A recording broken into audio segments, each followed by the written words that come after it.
சரியாக சொல்லப்போனால் அரசு கலை மற்றும் அறிவியல் கல்லூரி கல்வியியல் கல்லூரிகள்லாம் பார்த்திங்கன்னா கௌரவரியாக நியமனம் செய்யப்படும் போது ஆசிரியர் மாணவர்களின் விகிதம் ஒரு 30 மாணவர்களுக்கு ஒரு ஆசிரியர் அப்படிங்கிறத வந்து உறுதி செய்து கொள்ளுமாறு கல்வி இயக்குனர் அறிவுறுத்துள்ளார் அப்படிங்கிறத ஏற்கனவே சொல்லியிருந்தாங்களாம்.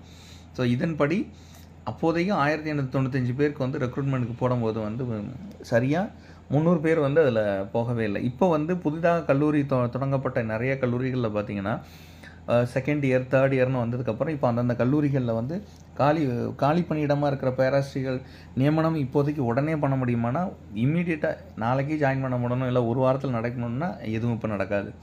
அப்போ அதனால் இந்த 700 பேருக்கும் ஏற்கனவே 300 பேர் வராதும் இருக்கிறதுனால மொத்தம் 1000 பேருக்கு ரெக்ரூட்மெண்ட் வந்து இப்போ ஜிஎலுக்கு ரெக்ரூட்மெண்ட் நடக்கும். ஸோ ஜிஎல் ரெக்ரூட்மெண்ட் நடந்துச்சுன்னா எப்படி நடக்கும் அப்படிங்கிறது ஒரு கேள்வி வரும். ஸோ இதுக்கு வந்து கடைசி முறையாக 1895 பேருக்கு வந்து ரெக்ரூட்மெண்ட் நடத்தும் போது என்ன பண்ணியிருந்தாங்கிறது தான் நம்ம இதுலேயும் இப்போ மீதி இருக்கிறதுலையும் பார்க்க போகிறோம்.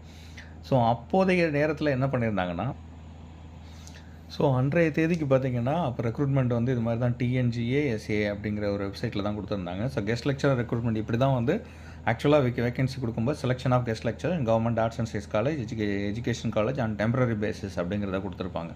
கீழே வந்து 4 ஆப்ஷன் இருக்கும். Instruction in Tamil, instruction in English, model application, guidelines அப்படின்னு சொல்லிட்டு கொடுத்துருப்பாங்க. ஸோ இதில் வந்து 1 by 1 நீங்கள் இன்ஸ்ட்ரக்ஷன் தமிழ்லையும் நீங்கள் பார்த்துக்கலாம், அது மாதிரி வந்து இங்கிலீஷ்லேயும் பார்த்துக்கலாம்.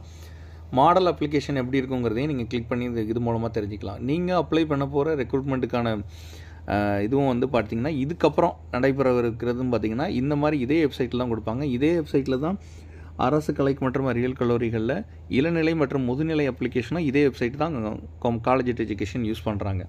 அது மட்டும் இல்லாமல் அடிஷனாக பார்த்திங்கன்னா இதில் வந்து ஏற்கனவே கீழே வேக்கன்சி எவ்வளவு, கைட்லைன்ஸ் எவ்வளவு, காண்டாக்ட், அது மாதிரி கமென்ஸ்மெண்ட் ஆஃப் ஆன்லைன் அப்ளிகேஷன் என்னங்கிறது எல்லாமே இதில் ஏற்கனவே கொடுத்துருப்பாங்க. இது நம்ம ஏற்கனவே ஒரு தடவை வீடியோலையும் நம்ம போட்டிருக்கோம்.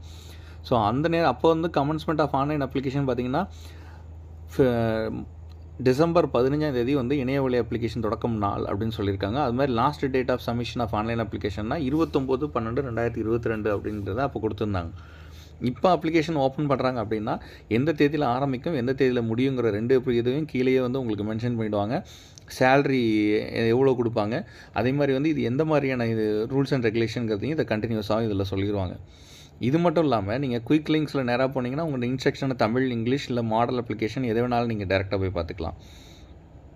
அட் த சேம் டைம் நீங்கள் வந்து இப்போ ரெக்ரூட்மெண்ட்டுக்கு ரேஷியோவில் நீங்கள் எவ்வளோ பேர் இருக்காங்க, அது மாதிரி வந்து இப்போ நீங்கள் புதுசாக அப்ளை பண்ண போகிறீங்க அப்படின்னா, இப்போ கடந்த முறை வந்து நிறைய பேர் வந்து அப்ளிகேஷன் போடும்போது பார்த்திங்கன்னா PhD வந்து கோர்ஸ் ஒர்க் முடித்ததை வந்து அப்ளிகேஷன் டவுன்லோடில் கொடுத்து விட்டு வெரிஃபிகேஷனுக்கு அவங்களும் போயிருந்தாங்க.